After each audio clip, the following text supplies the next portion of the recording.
Ассалаумағалейкум. Бүгінгі видеода индрайвермен жұмыс істеп көреміз. Индрайверде заказ жоқ деп айтып жатады ғой адамдар. Бүгін көреміз, соны тексеріп. Бір күнде қанша теңге табуға болады? Бір күнде емес, бір 10 сағатта қанша теңге табуға болады, соны тексеріп көреміз. Бақша алдыңғы видеода мен индрайверден қалай бонус алу керек екенін соны айтқан болатын. Соны көріп 5000 теңге бонустарыңызды алып алыңыздар. Оны қазір мына жерде подсказка қалдырып жатырмын. Шықпаса осы каналға кіріп, тіркеліп, бұл видеоның алдыңғы видеоны көріңдер. Полный бак заправить етіп қойдым. Полный бак и километражын көріп жүреді қазір.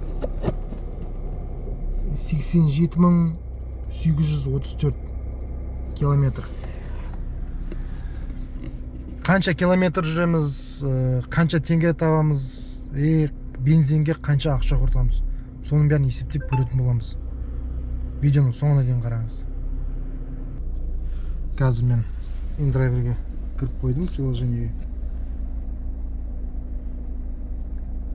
Заказдар бар екен.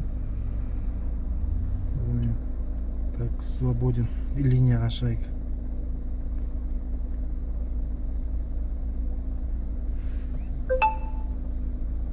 Новые уведомления. Құда өйсіп заказдар келіп атады и пропускать етуге болады. Рейтинг түсіп деген онда ештемесі жоқ. Мына километр 297 теңгеден 267 теңгеден екен. Бірақ 63 минут кетеді екен уақыт. 1000 теңге не стоит деп ойлаймын. Бір сағатта 1000 теңге керек жоқ.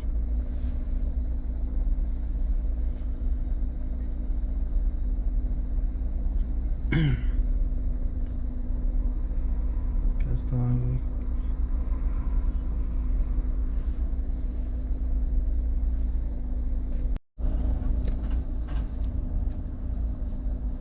бұда бір жақсы жері сол өзің таңдайсың да. Новые уведомления. Мына жерде километр 269 теңгеден бірақ 74 минут 1000 теңге керек жоқ деп ойлаймын. Өстіп таңдап отырып барасың да. Қазір бүгін енді прок болып тұрғасын, бүгін понедельник. Прок болып тұрғасын. Новые уведомления. Енді 2,5 теңге бір сағатқа. Көтеріп көрейік, 2800 теңгеге деп. 10 минутта барам деп. Неге 10 минут? Өйткені опоздание аламын қабылдап.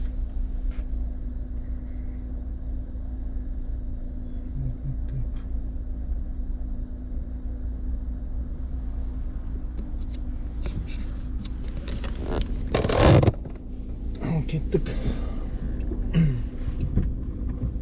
Кеттік.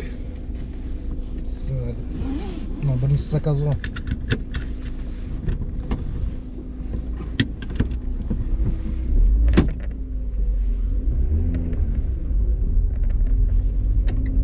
Так, жаңа бірінші заказ әкеліп тастадым. Бірінші вокзалға Алматыда.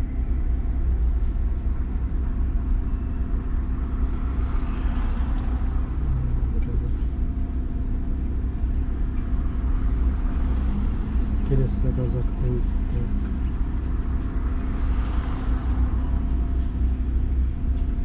Новые уведомления. Новые уведомления.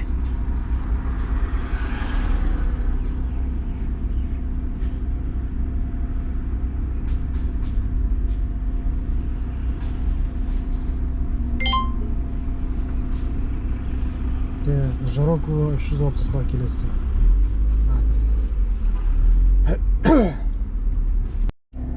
Екінші заказ жасап тастадым. 2 заказ, үшінші заказға так. Мына баланс бітіп қалыпты. Каспиймен толтырып жіберейік балансты.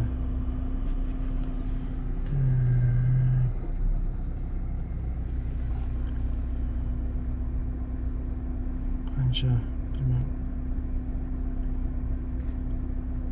2000 теңгеге толтыра салайықшы.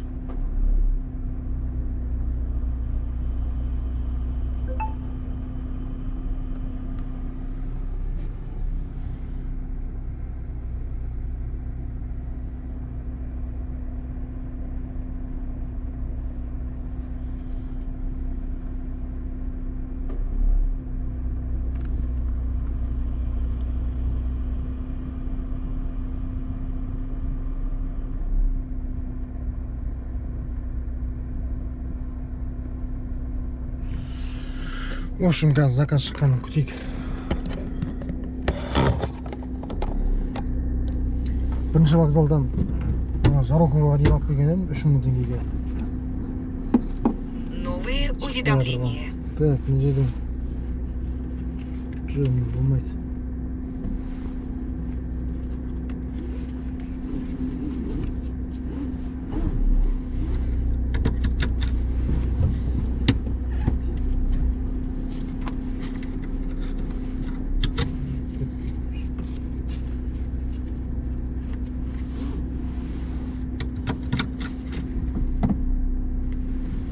Жүріп көрейік.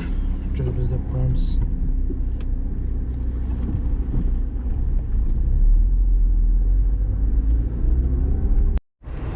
Так, қазір сағат 1-ден 49 минут кетті. 2-ге 10 минут қалыпты. Өзімдікі тапқан табыс.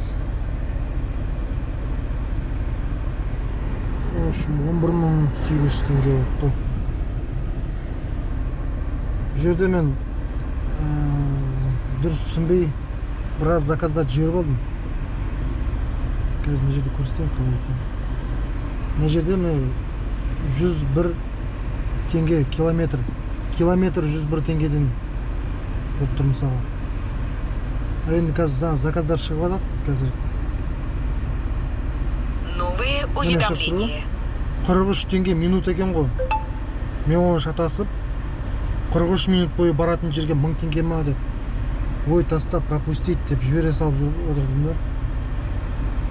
Сөйтсең ол мен шатасып отыр екенмін.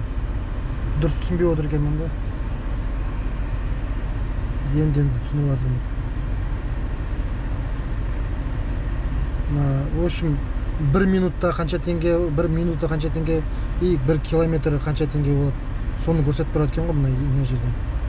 Мына жақта қазір көрсетпейді. Уже шығып жатады ғой, заказ келіп жатады ғой. Вот сода көрсетіп тұрады екен да, жаңағыдай. Заказ жоқ дейді, бар ғой мына индрайверде деген кәдімгідей. Өзің еще саудаласып отырады екенсің. Анау, мысалы бір адрес айтады, 1000 теңге деп тұрады. Оны кішкене көтересің 1700 теңгеге. Кейбіреулер келсет, кейбіреулер атмен береді, атлайды деп. Сол енді түсініп отқан сияқтымын ғой. Қазір көреміз кешке дейін қанша болатынын.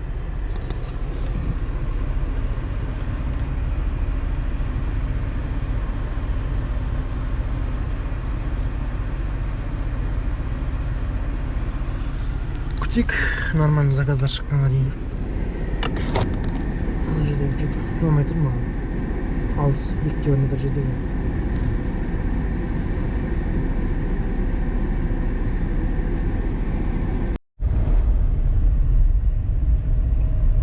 Короче, жаңа ғана 3,5 теңгеге заказ алып барған едім. Енді 4000 теңгеге заказ шықты ғой. Камера контроля перекрестка.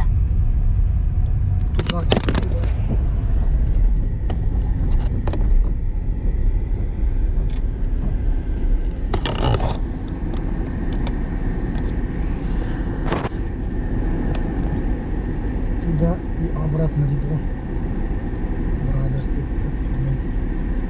4000 теңге дегесін бірден принятті басып жері үлгіріп қалдым әйтеуір.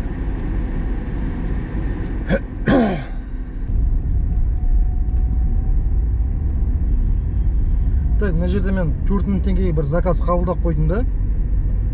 Каскад центр дейді, бизнес центр Сейфуллинова 404 дейді. Сол жерден бір адреске бару керек, қайтадан обратно келіп. Сол баратын адресті жазылмапты. Оны точно білмеймін мен қайда баратқанымызды. Тек қана осы точка А, точка Б-да осы Сейфуллинова 404 деп белгілеп қойыпты да. Будьте внимательны, рядом школа. Қазір көреміз, бір айдала болып кетпесе болған әйтеуір.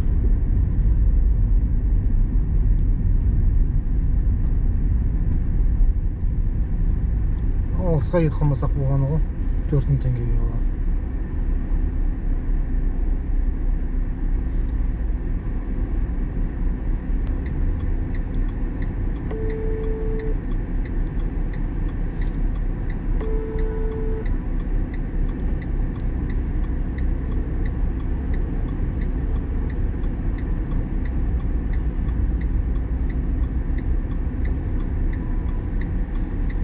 Ладно, барғаннан кейін көреміз қайда баратынымызды.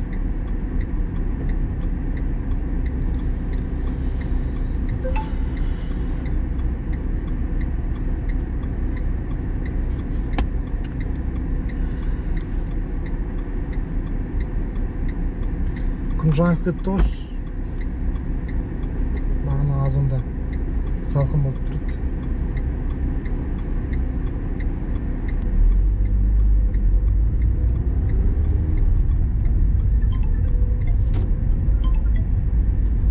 Поверните направо. Алло. Алло.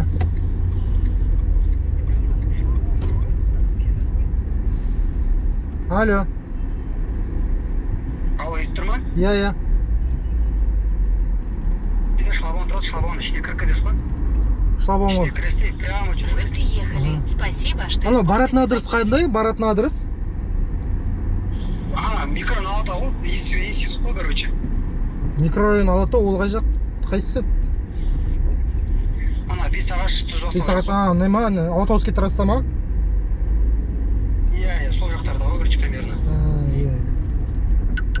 Сіз как раз келе жатсыз. Келдім, иә. Қайсысы? Иә. Болды, туда обратно. Алатауский секундный. Так, на заказ жасап болып жатырмын 4 теңгеге. Аванс кетіп қапты. Газ, оны толтырды.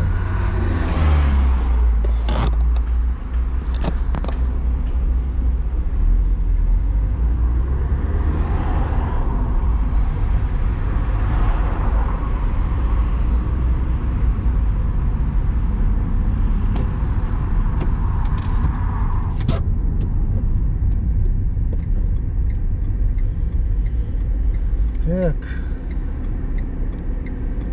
баланс толтырып алайық та дальше шығайық.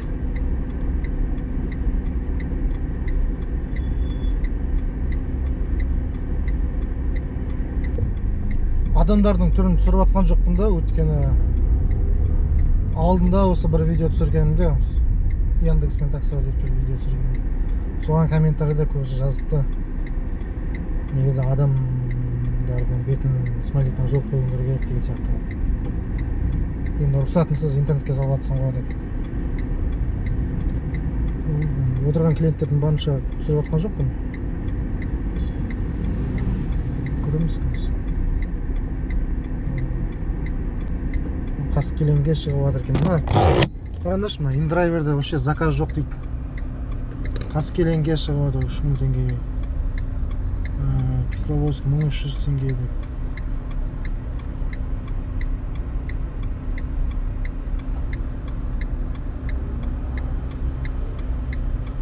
Боралдай дейді 2500 теңге.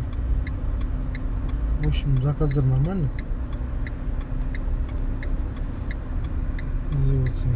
Мен кәдімгі линиядан шығып кеткенмін ғой.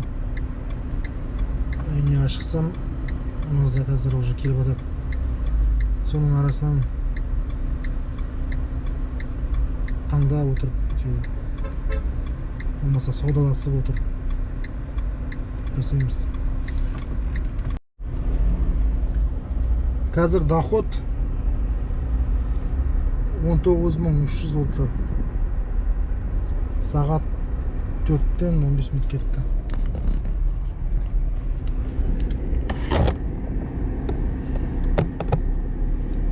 Азына 9-да шыққам.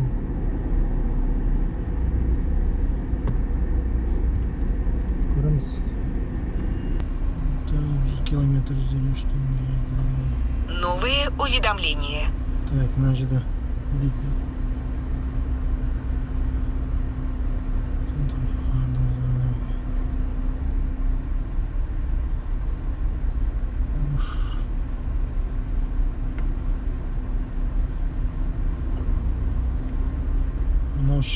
Центр Есентай резиденс 200 теңге километріне дейді ғой. Бірақ 2, 1,2 километр. Новые уведомления. 36 теңге минутына дейді. 126 теңге.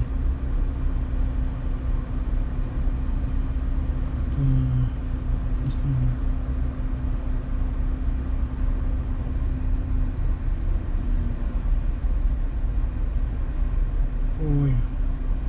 Өйстіп ойланып тұрсаң кетіп қалады. Ойланып тұрсаң өтіп кетеді екен. Так, не дейді. Новые уведомления. Новые уведомления. Та, заказ таңдап отырмын. Майда заказдарды өткізіп жіберіп.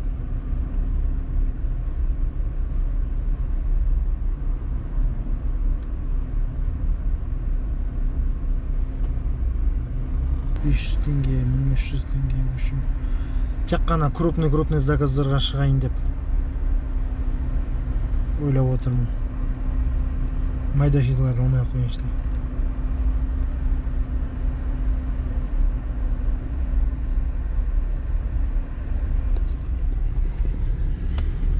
Негізі болады екен жұмыс жасауға индрайвермен. Яндексте енді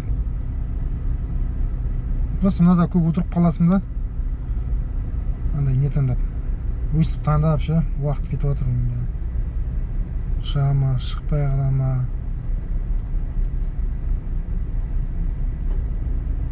Не, загрузка болып қатып жатыр.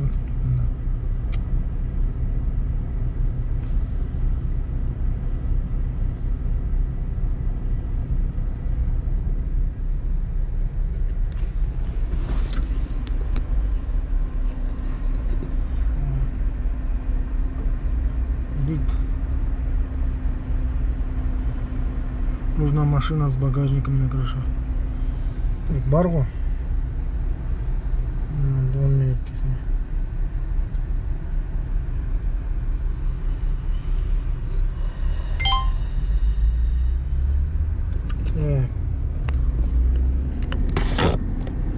Көрейік. Не зат дейін деп жатқан. Машинаның крышасында багажник болу керек деп жазып тұр комментарий.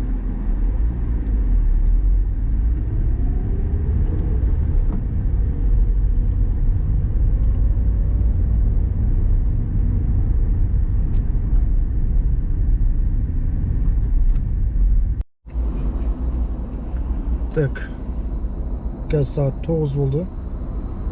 9-ға 5 минут қалды. Мына камерасы да, камераның батареясы да отырып, зарядка қойып қойып, біраз түсірмедім. Так, қазір тапқан не? 33.700 болып тұр. Азында 9-да бастадық. 9-да бастадық, кешкі 9-ға 12 сағат. Где-то обедке шығып кеткен уақытым бар менің. Телефонмен сөйлесіп отырып қалған уақыт бар. Где-то сонда примерно 1,5-2 сағаттай уақыт соған кеткен шығар. Конкретно 10 сағат, азынан кешке дейін 10 сағат болып тұр ғой. 2 сағатын сол обедке шегеріп тастайын. 33.000 теңге. Бұдан енді қазір 33.700. 33.700. Оны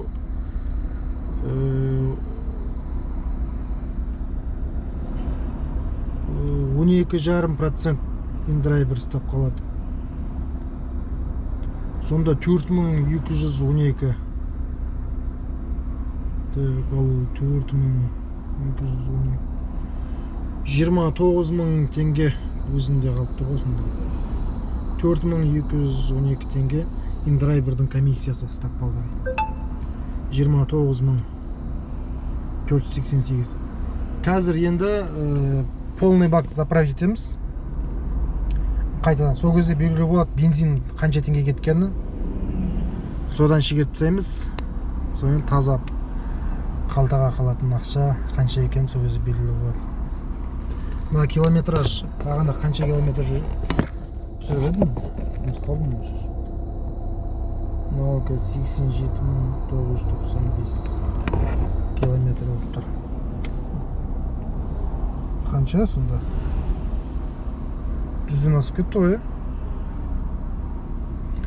В общем, мына километрді бағана видеоның басында қанша километр болып тұрды, қазір қанша километр өздері шегеріп біліп аларсыңдар. Мен ұмытып қалдым. Ми ашып кетті ғой. Бұда несі ең жақсы жері өзің, индрайверде жақсы жері өзің таңдайсың. Сенен атмен жасауға болады, приоритет ештеме түспей деген. Сосын не, саудаласуыңа болады өзің жаңағы. Мысалы клиент 2000 теңге деп қойып қойды ма бағасын, сен 2200 или 2400, 2500 вообще өзің бағаңды қойып көтересің. Соған клиент келсе келіскен, келіспесе келіспейді, отклонить етіп тастайды. Сөйтіп соны арасынан таңдап отырасың. Енді минус жері сол таңдап отыруда уақыт ұстап қалады екен. Просто тұрып қаласың. Яндексте мысалға бірден заказ бірінен соң бірін келе береді ғой, сен білмейсің, бағасын да білмейсің, әйтеуір жұмыс істеп болғаннан кейін барып әйтеуір қанша тапқаныңды сол кезде конкретно өзіңе қанша қалатынын сол бірақ есептеп аласың ғой соңында. Мынада енді өзің саудаласып әйтеуір өзің есептесіп біліп алады екенсің. Сол қазір заправкаға кірейін, полный бак заправить етемін. Сол кезде белгілі болады. Конкретно қанша? 29.488 теңгеден алып тастаймыз бензиннің ақшасын. В общем, бензинге 5292 теңге кетті. Сонда 29.488-ден аламыз 5292. Сонда 24.196 теңге. 24.200 теңге қалып тұр ғой 10 сағатта.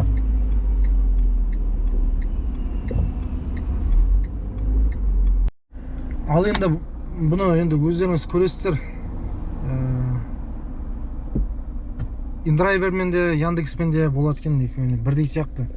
Ну, бірдей емес енді, разница бар чуть-чуть. Яндексте 10 сағатта примерно 35 мың, 40 мың теңге топ тұсауға болады. Мынада енді білмеймін, мен өзім дұрыс үйрен салмадым ба, біраз заказда жіберіп алдым, үлгермей қалдым. Үлгеріп отыруым керек та индрайверде. Жақсы заказдар жіберіп алып отырдым. Таңдай отқан кесірінен. Сосын Алматыны жақсы білетін адам болса, көшелердің бәрін бірден білетін болса, оларға ыңғайлы болады, оңайлау болатын сияқты. Мен енді кейбір көшелерді дұрыс білмей қалдым да, сонымен пока картаны қарайын деген жағына уже жоғып өтеді да. Картаны қарап біліп алайыншы деп не істейін дегенше уже заказды біреу алып қойып отырады. Негізі былай істеуге болады. Яндекспен азанда обедке жүріп, обедтен примерно сол 4-ке дейін индрайвермен жүріп, как раз Яндексте баға коэффициент түсіп кететін уақытта ғой. Сол кезде индрайвермен жүріп, қайтадан Яндекспен жүріп. Солай істеуге де болады. Сол, в общем, жақсы. Видеоға лайк басып, комментарий қалдырып, қолдап қойыңыздар.